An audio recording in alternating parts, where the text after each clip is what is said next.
C'est chiant, hein, lorsqu'on nous dit « Oh là là, essaye de te calmer, s'il te plaît. Pourquoi tu réagis comme ça? Essaye de ne pas toujours prendre les choses à cœur. T'es vraiment susceptible en fait, hein, etc., etc. » C'est chiant, hein? Et tu te doutes bien que je parle en connaissance de cause.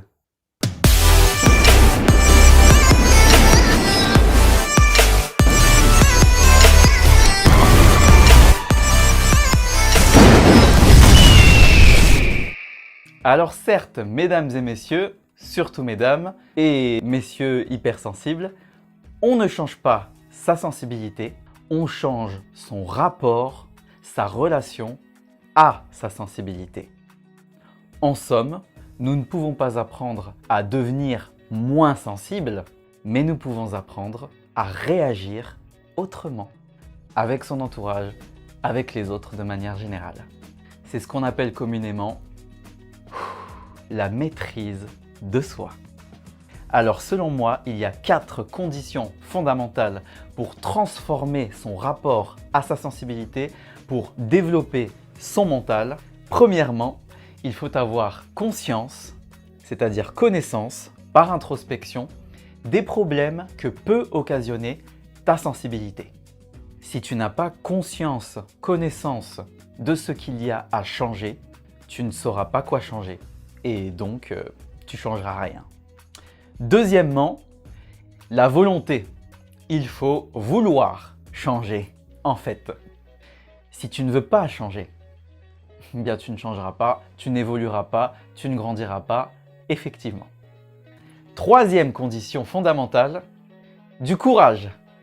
Parce qu'en effet, malgré une très bonne volonté, sans prendre de risques, sans oser te mettre dans des situations qui te sortent de ta zone de confort, qui te poussent à te mettre à l'épreuve, si tu n'oses pas te confronter aux situations difficiles que tu veux apprendre justement à surmonter, dis-moi s'il te plaît comment tu parviendras à évoluer, à grandir.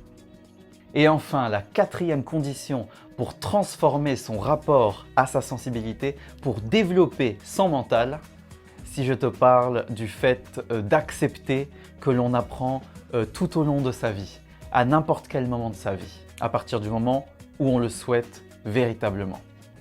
Si je te dis reconnaître qu'on est loin d'être parfait, ce n'est pas toujours facile d'admettre qu'il faille se remettre en question.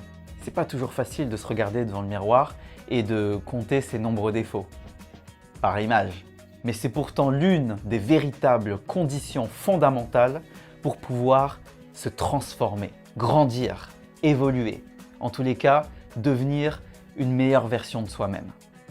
Cette dernière condition, tu l'auras compris, c'est l'humilité. N'hésite surtout pas à t'abonner et si tu veux, tu peux entrer en contact avec moi de cette manière, la plus simple, sur Messenger, sur Facebook. À très bientôt. Je t'embrasse.